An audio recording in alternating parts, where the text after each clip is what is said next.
In this tutorial, I'm going to look at how to create this kind of style of effect that's from the True Detective title sequence. And what we're going to do is use some track mats in After Effects and some other layered effects to create this kind of blending. What we're going to start off with is a still image. I've got a picture of myself that I'm going to use. I'm going to prep it in Photoshop, and I'm going to combine it together with another still image of the background. Once you know the basic concept of how the layering works, you can swap out your still images for moving images and use the same sorts of processes.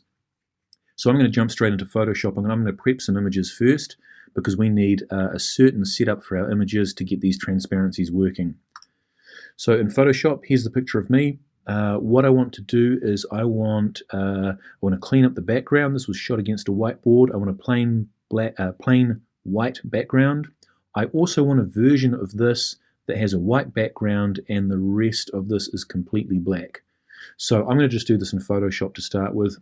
As I said before, once you learn some of the tools in After Effects, when you learn masking, you could do this entirely in After Effects. So I'm going to start off by cleaning up the background. So what I'm going to do is I'm going to grab my image, and under the filters menu, not filter, images, we're going to adjust the levels on this.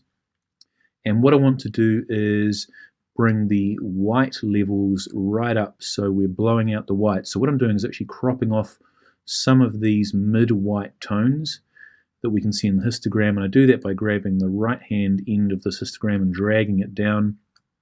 And looking at the image, this mountain in the histogram here is probably the whiteboard in the background. So as I drag this down, that whiteboard blows out. I don't want to completely white out myself for this. I want two versions of this image, one with me in it and one that's black and white. So I can adjust the mid-tones that I've got left by using this little grey arrow, and I can darken them a little bit or lighten them if I want to.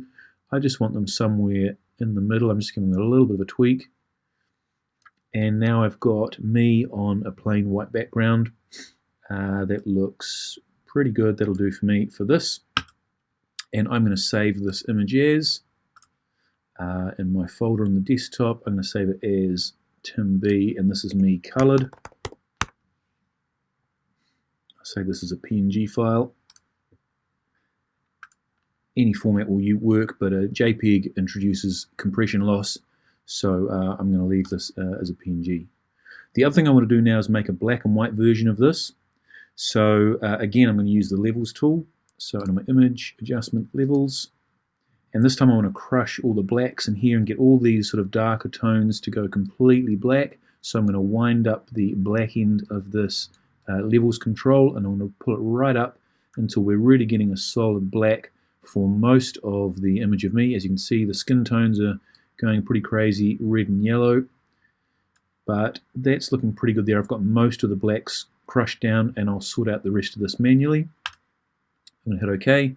There's a whole bunch of ways that you can get your image black and white.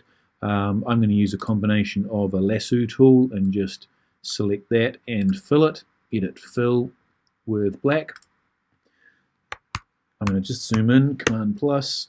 I'm going to deselect here, I'm going to deselect that.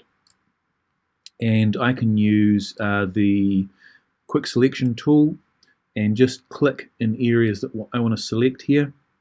And this will start to add in these big blocky areas of black and red, and I'm just clicking and dragging across these areas. Just zoom out, and I can see here's my selection here. Just need to add in this part here, and the eyes, and that looks pretty much about right. Now just zoom in and just check. I've got a selection that's going on around the collar here, and I'm not quite sure exactly what's happened, so I'm going to use my lasso tool and hold down the shift key and just draw in this. That was a bit rough. Let's undo that and try that again. I'm just going to draw this in here and make sure that I've selected all of this area. And now if I fill that whole area should fill with black. Edit, fill black. Okay, that looks about right. Now I did notice some pixels that were looking a bit messy down this bottom left hand corner, so I'll just select those and fill those with white. So now I've got a black and white version of this image. And the important thing is it matches exactly the position of my colored image. Now I've just noticed there's a little bit of lighter colored pixels left over down on my sleeve there.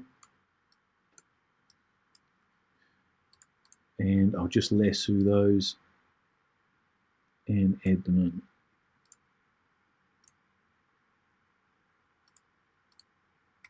Now I can see I've got a few leftover slightly bluish pixels around the edges here, so my image isn't really super clean.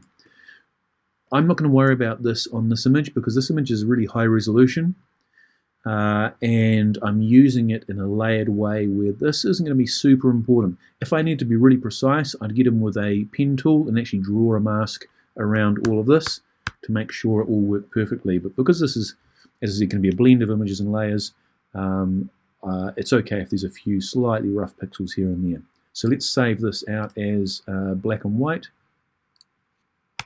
or BW, and let's jump into After Effects and get this all underway.